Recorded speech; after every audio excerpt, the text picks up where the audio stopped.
dead. You one of your shadow warriors, huh? Get your goddamn hands off me, Sergeant. Better take your fucking head off. This was your operation right from the very beginning, wasn't it? You killed General Carlson, the whole thing. What operation, Sergeant? I don't see that anything's happened here. There's a body in there. Yeah. Body of a man you smuggled into the country. If I were you, I'd run. What are you working for the Russians, huh? They hire you to kill one of their own? Or you miss war so much you're trying to start one all by yourself? Hasn't been a world war in 50 years, Sergeant. You ever wonder why? Nuclear weapons. We want them, the Soviets want them. We? Who's we? A bunch of nutcases? If it wasn't for nuclear weapons, Sergeant, you'd be fighting the Russians in the streets of Washington right now. I'll take my chance. You're a fool. We're in separate armies, you know that, pal? But you're out in the light now. And you're going to scurry in for the dark. And I'm going to see you get stepped on.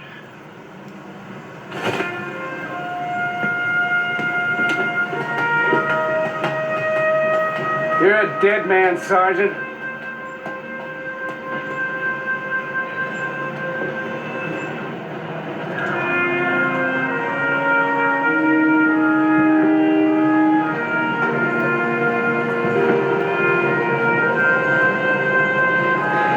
Worldwide joy surrounding the Soviet-American disarmament treaty continued today, but on Capitol Hill a more somber mood as Army Sergeant John Gallagher went before a closed-door session of the House Intelligence Committee to tell what he knows about the bizarre plot to assassinate the Soviet General Secretary and prevent the signing of the pact. Evidence of the plot, hatched by renegade Soviet and American military leaders, surfaced only hours after the treaty was finalized. Gallagher's information has already led to the discovery of the bodies of one and possibly two of the would-be assassins. Sergeant Gallagher has also identified the still missing Army Colonel Glenn Whitaker as one of the leaders of the conspiracy. Intelligence officials vowed to pursue all possible angles in the case, no matter where they may lead. Ну что, доигрались, ребятки?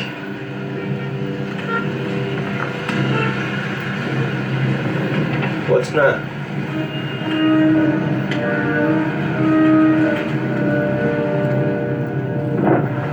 Why are we stopping, Sergeant? Sorry, sir. Just checking the map.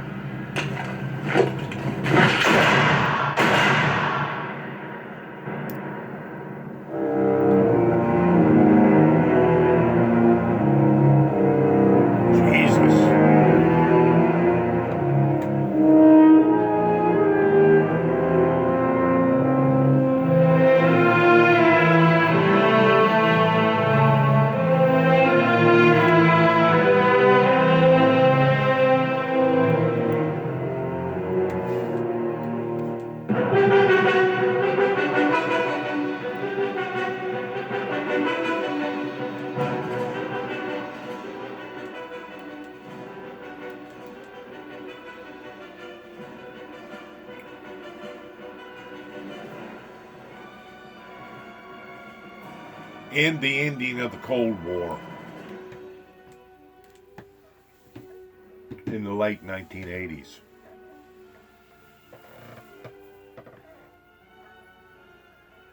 Was that a good thing?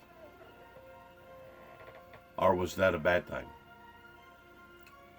Because basically whenever you reference to the Cold War, you're at a stalemate in the regards towards one country is no longer associating with the other country because can't nobody trust each other, and it just becomes like a stagnant situation with nations that won't open up to each other as far as exchanging food, exchanging other precious commodities and assets to each other.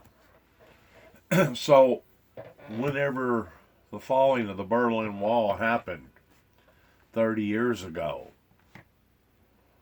one has to ask the simple question, was that a good thing or was it a bad thing? Because now 30 years later we're realizing You can use the word being paranoid schizophrenics if you want to, but the fact of the matter is something has occurred to the point of us being $23 trillion in debt, or soon to be $23 trillion in debt, and all these problems that has escalated over here in America, beginning not just with 9/11, but it intensified since 9/11 to the point of where we are today.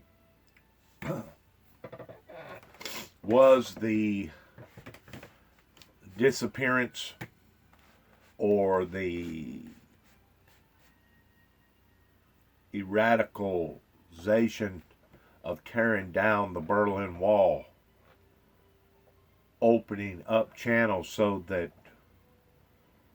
certain government officials working in Russia can work with certain government officials over here in America? Was that a good thing that occurred? You know, a lot of those occurrences took place in behind the scenes. And of course, the only thing that we seen was basically Ronald Reagan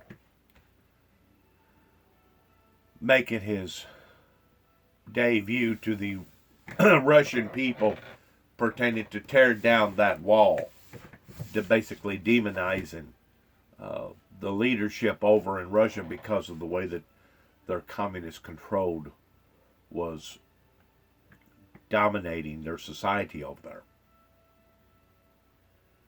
in which needed to be done as far as I am concerned. It was due just that needed to be told to their superiority concept over there, that what they was doing to their people was wrong. The same way with over in China, in which the ordeal with China has now escalated to where now we're seeing more and more violence and more bloodshed over there. This is all part of the prophecy where it speaks about in Revelation chapter 6, verses 1 and 2, where it speaks about that it was as the noise of thunder whenever the Lamb who was slain from the foundations of the earth opened the seal. For it was as the noise of thunder when this occurred. That roaring sound that it talks about in the Bible actually began in the late 1980s in Ronald Reagan's administration, that even to this day is still intensifying to the point of us hearing what we're hearing even in the impeachment trials of Donald J. Trump. In keeping up with historical worldwide events, since my life was spared in 1983, it has made me more conscious of these internal wide world affairs that has escalated since the 70s, since we've seen various departments of the United States government that wanted to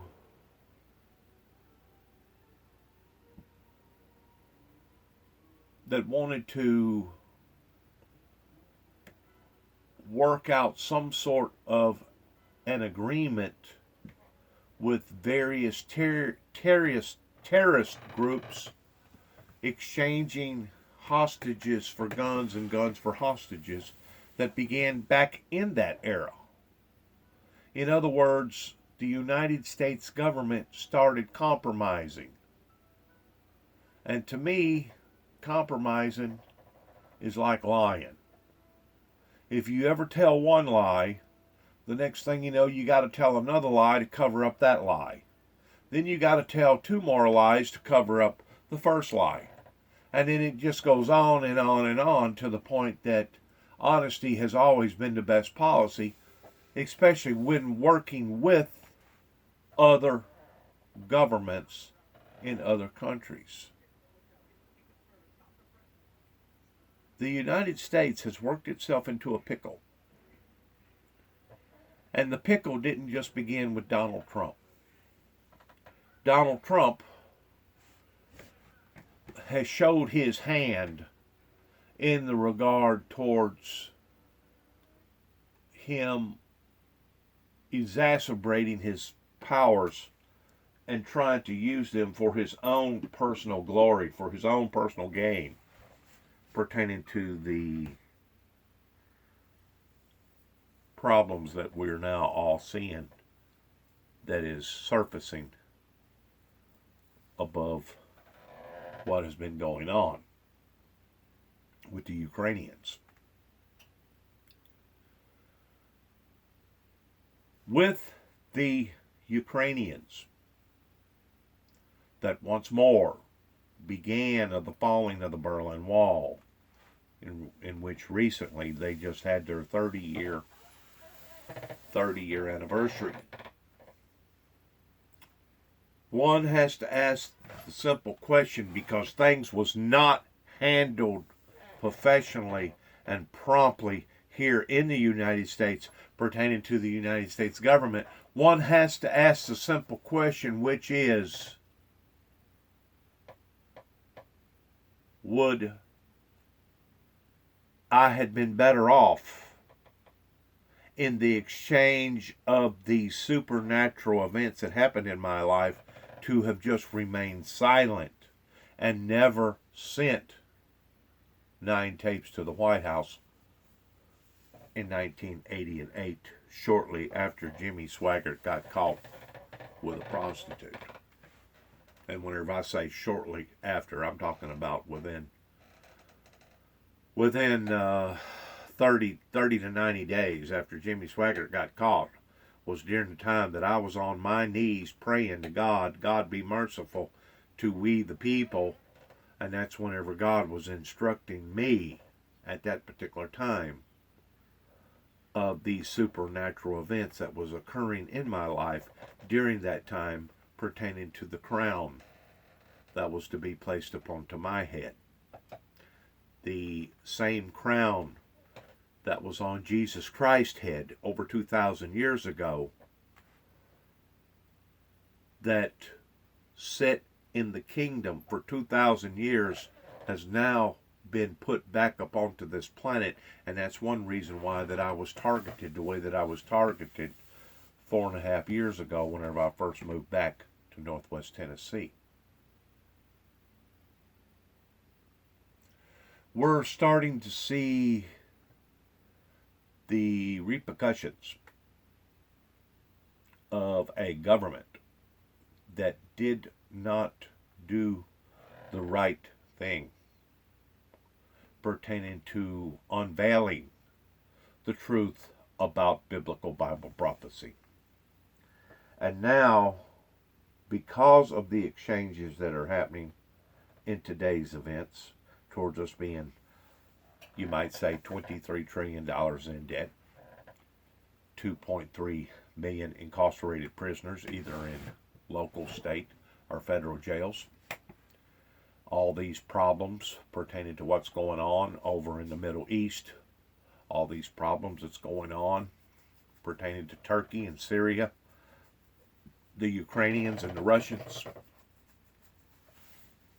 has put the American government and the American people in a very, very precarious, uncomfortable state, to the point that we are now presently in a White House crisis.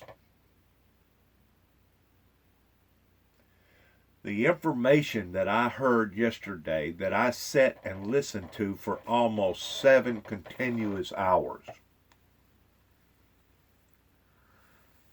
that any media broadcast could pick the pieces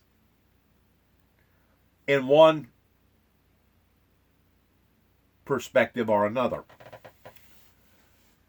was absolutely mind-blowing to think that our president, that we call our chief and commander, Donald J. Trump, would be willing to substitute the sacrifices of human lives over that in which what he deemed as being a glorious moment to strong arm another leader from another country to gather up dirt on his arrival or on his opponent that was going to be possibly running against him, that Donald Trump basically seen as a threat. This goes beyond just corruption and dirty politics. This has reached the level now of high treason. And I hope that throughout these hearing trials, in which I only got just a small little bitty taste of yesterday, along with ain't no telling how many other millions of people that listened to it or watched it, including people all over the world. But I hope that whenever this is all said and done with, that God's will be done, regardless whether it is keeping Donald Trump in the seat of the presidency, towards him remaining in being our chief and commander, or not. That it will be God's will that will be done in these affairs. I found it to be more so than just gross negligence in what Donald Trump done. I personally found it to be cruel, insensitive, and against all policies and normalization between our established relations with our allies. Because you have to admit that whenever Ronald Reagan done what he done, that immediately created an opportunity for certain people in Russia to stand up and say, we agree with you, Mr. Ronald Reagan.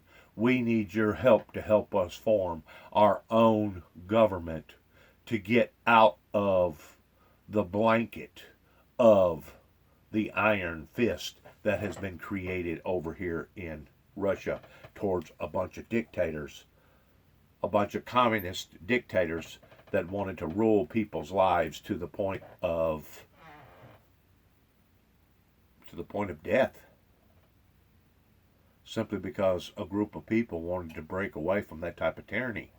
And that was the same reason why that our ancestors wanted to break away from King George over 239 years ago, pertaining to the Revolutionary War, was because we was not going to put up with that type of tyranny.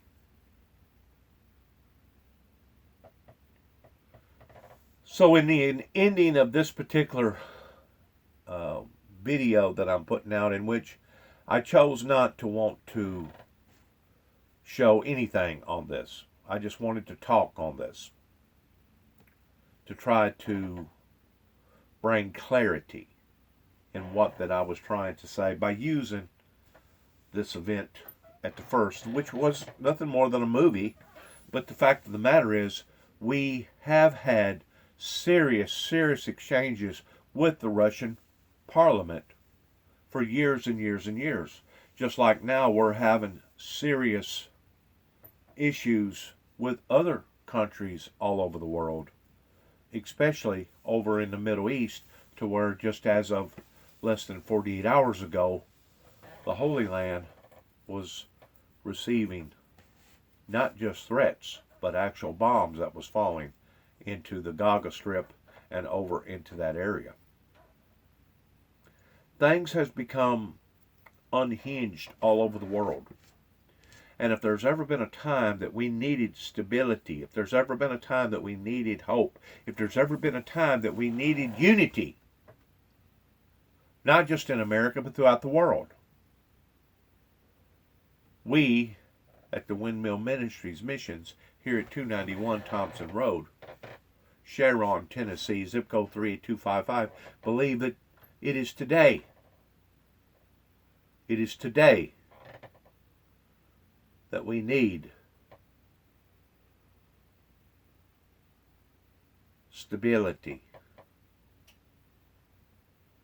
and to be directed by that northern star that has helped to civilize societies all over the planet.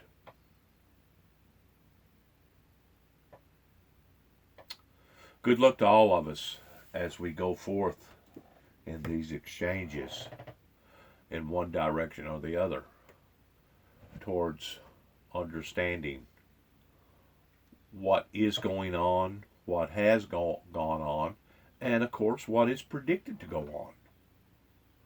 And according to my calculations, we are predicted to have God's holy mercy fall upon society in these last days to the point of seeing a revival, seeing an uprising, seeing a movement by the true Christian society, not just here in America, but throughout the world.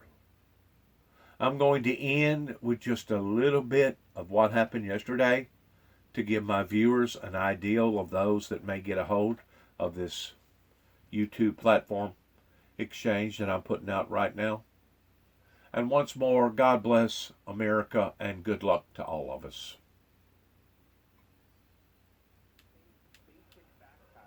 It already seems pretty clear. And Kate, as Dan said, they didn't really go after the witness's credibility. You saw a number of different Republican arguments that this is hearsay, that the president had the right intent, he was going after corruption, and that in the end the aid went through, no harm, no foul. Yeah, I mean, and I think you saw some responses to all of those defenses being laid out in terms of no harm, no foul. Well, so Bill Taylor made the very strong case that yes, the aid went through, but the threat to withhold it at all, that in and of itself was damaging.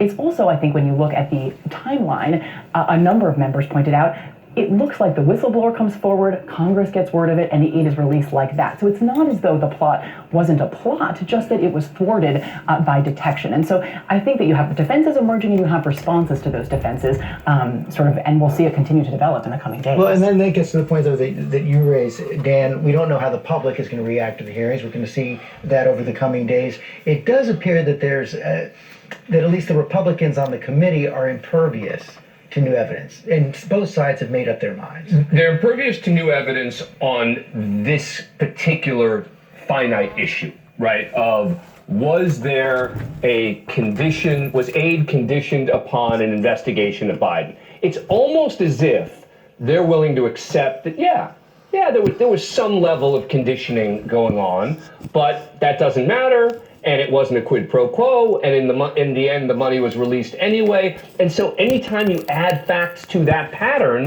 the response from the Republicans is, in effect, yeah, okay, but that doesn't change anything. But the question will be going forward, this could be a relatively long process. A few more weeks, it goes to the Judiciary Committee, vote on the House floor. A trial in the Senate could be several weeks long. Yeah, that's right. And I think that as sort of the narrative develops, I do think that there was both kind of a framing and a foundation laying effort yesterday. But I think that the narrative actually changed a little bit in a couple of ways. And one of those ways is the Democrat story, I think, had been going in that this was corrupt and it was an abuse of power. And that's because it was about the president putting his political interests ahead of the U.S. national interests. The witnesses seemed to show that it not only ignored U.S. national interests, but might have hurt the U.S.'s national interests. And from the perspective of the seriousness of the conduct, that seems like an important development. We'll see if that's advanced. I know you're both going to be joining us tomorrow morning. The next witness, Ambassador Marie Yovanovitch, will take the stand at 9 Eastern. I'll be covering it with our whole political team right here on ABC. And some other political news. We have a brand new candidate for president on the Democratic side this morning. Deval Patrick, two-term governor of Massachusetts, close. We're seeing those changes all starting to pop up. Jackson, 20 degrees warmer. Kansas, the crop's already grown. Well, during this meeting, the leader of Turkey pulled out his iPad and showed a propaganda video depicting the U.S. allies, the Kurds, as terrorists. Apparently, the Turkish leader thought that he could sway some of these senators by showing them this clunky propaganda video. But apparently, the senators took turns pushing back on the Turkish leader. Now, the GOP senators, they had a goal in mind, too. They had showed up to this meeting to try to help convince Turkey not to buy Russian military equipment. They hoped that they could work with the president to convince Turkey instead to buy American hardware. But it turns out this meeting overall appears that it wound up being pretty awkward, and it doesn't appear that anyone's hearts or minds were changed. Paula, thank you very much. This morning, the death of an American teacher in the Dominican Republic is being investigated as murder. Police say they found Patricia Anton in her apartment in Puerto Plata. That's on the country's northern coast. Her hands and her feet were tied up. Keep watch, Lima. Wake me up if you see anything. And brings prescription labels up close and... But you made the plan that got you here. Now, let's take a look at Humana's Medicare Advantage plans. With a Humana Medicare, 24 inches, water pumps also submerged, unable to work. It's not even high tide yet, and the water is already halfway up to my knee. Now, floods in Venice happen every year, but the concern is that they're getting more and more severe. The mayor of Venice declaring a state of emergency, saying the city is on its knees. He blames the flooding on rising sea levels caused by climate change. Tourists with luggage in tow wading through the streets of the 1,200-year-old city. Everything comes to a standstill. It's kind of put our trip on hold pretty much for the last couple of days. World-famous St. Mark's Basilica only finished a $2 million flood repair just last year. Now inundated, precious marble and bronze underwater. So what can Venice do? Well, a project to protect the city from the water started back in 2003. But people here blame politicians for delays and corruptions, which has stopped that from working. Meanwhile, with every flood, the danger here just gets deeper. Michael? Dangerous indeed. All right, thank you so much, James. And we're going to go now to the latest on Colin Kaepernick and his attempt at an NFL comeback. Teams are now signing. I want to stop right there for a second to weigh in on what they was talking about as far as environmental crisis. We, as Americans, think that the deal going on right now up in the White House is in fact some sort of a crisis, in which it is. I'm not going to be in denial about that.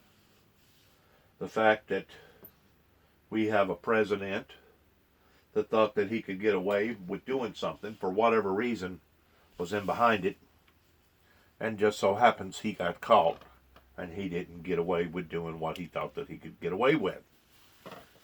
But the real crisis is pertaining to the weather changes. God has showed me that the cortex is gotten smaller pertaining to the cold that hovers over the North Pole as well as the South Pole. And because it has gotten smaller, it has become weaker. Now, just within the past 48 hours or a little longer, we have been blasted here at the front part of November over here in America with a cold front that has absolutely broken records. I think give or take about 200 records towards it getting this cold this quick of the year. Broke all-time records. Some of these records was 100-year records. Places in Dallas changed within a 24-hour period of 50 degrees. Why is this occurring? It's because the heat has now overcome the cold. And because the cold is weaker, it can push the cold around at certain parts of the year, depending upon where you are with the equinox as far as the world being turned at a certain degree in a certain area.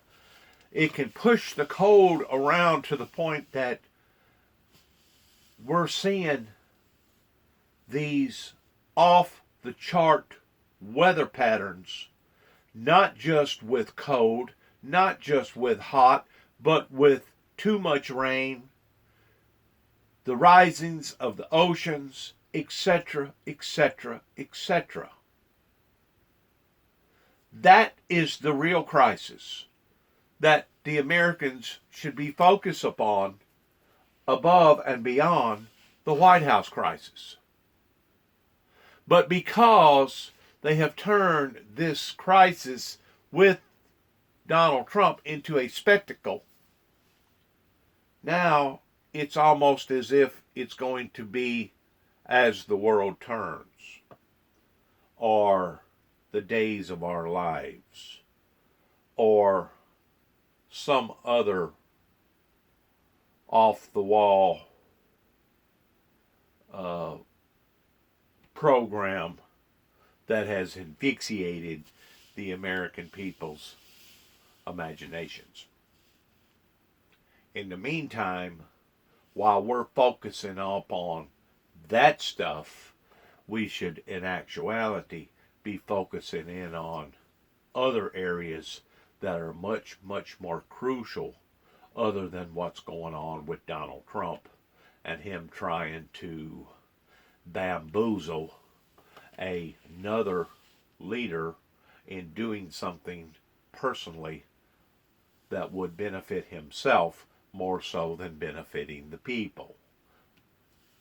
After me listening to the testimony yesterday of about 7 hours, I have no doubt in my mind, and this is beyond listening to the rest of the witnesses, but I have no doubt in my mind, after holding this aid for something like 45 days, and it wasn't until the whistleblower come forth, and within 48 hours was whenever the aid was then released, I have no doubt in my mind that it was being used as a ploy for the benefit of one particular person's interest. And I'll give you 3 guesses, and the first 2 don't count, pertaining to who it was. We are living in days right now that are very, very uncomfortable with the majority of people, including myself, knowing what had went on back during the Cold War era, back in the mid to late 80s. Now signing up to attend his workout this Saturday. First, you need whole grain Quaker oats. Or get your AARP membership today. That was great. Yeah, I don't think I can eat another one. Much better for them to say, yes, he did it, but it doesn't rise to the level of a high crime or misdemeanor, and let's move on. They're trying to now insult the intelligence of the American people, and I think it's going to backfire on them. And to bring Jordan in, who was supposed to come with all this bombast and fire and whistles. The intelligence of the American people hadn't even come to accept as a whole that we've got environmental crisis going on. This guy's going to get up there and tell people like myself towards how intelligent that the American people are. The American people are some of the easiest people in the world to bamboozle. They've been bamboozled now for the past 30, 35, 40 years pertaining to lying, cheating, corrupt politicians that get up there and promise them all kinds of stuff and then turn around and don't do nothing in regard to their promises. And then on top of that, they don't suffer none of the consequences for not doing what they promised. The American people are some of the most gullible people in the world.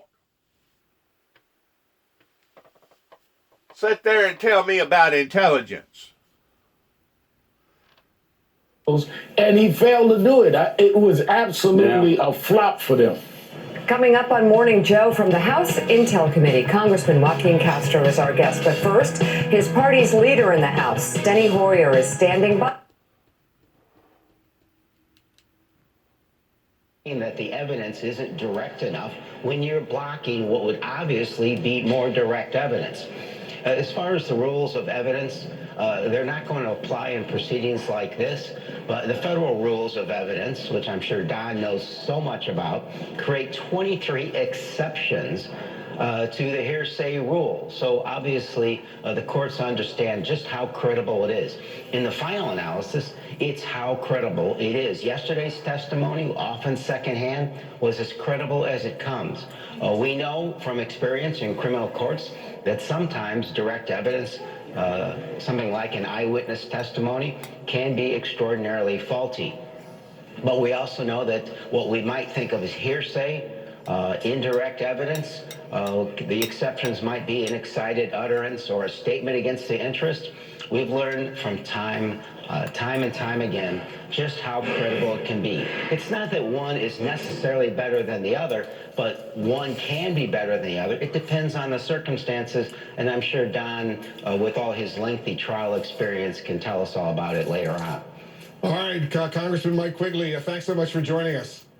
Thank you. The White House strategy unfolding as these public hearings kick into high gear. I'll speak next with the counselor to the president. They're going to turn this into a soap opera. As the world turns, the days of our lives, one life to live. They're going to turn this into a live Broadway show using the tax-paying dollars at their own personal benefits. It gives them an opportunity of showboating themselves in front of the American people.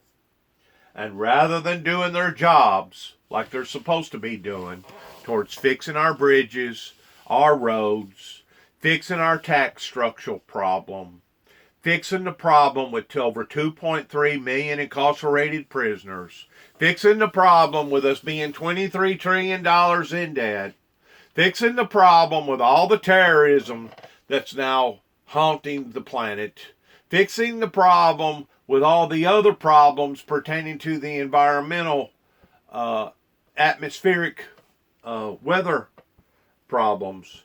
This is all just a big smokescreen to get people's minds off of the real problem by being asphyxiated on this particular problem, while the other problem, the main problem, or the main problems, gets avoided once more again. This is a diversion tactic that I don't know if the Republicans is just as guilty as the Democrats towards doing this, but it's obvious that whenever you have a president that was withholding aid for 45 days and longer, and then it wasn't until the whistleblower brought it to the attention of Congress pertaining to what was going on, and then less than 48 hours the aid got released. It's pretty cut and dry towards what was going on and what the true intent was. Now, whether or not they're going to use this excuse over that excuse, I don't know. But once more, whenever the American people hire these people to do their jobs in the interest of the American people, it's pretty obvious that for the past 25 or 30 years or longer, somebody has failed to do what they was called upon to do. Do the American people, don't you think that we deserve more than to have to watch a soap opera unfold on a day-to-day level towards a bunch of people that showboating themselves with their clothing and their makeup and their jewelry and the way they present themselves and the way that they talk? Don't you think that the American people deserve more than this?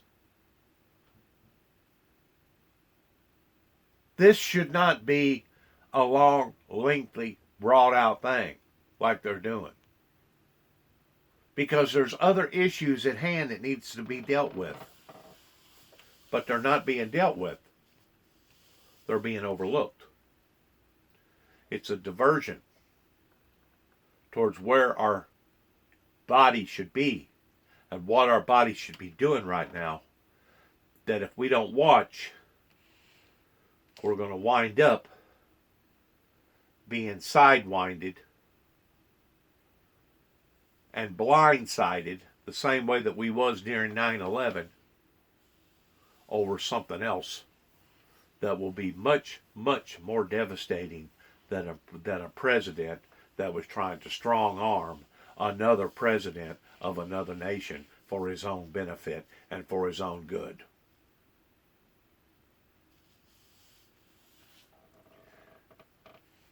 Thanks for listening.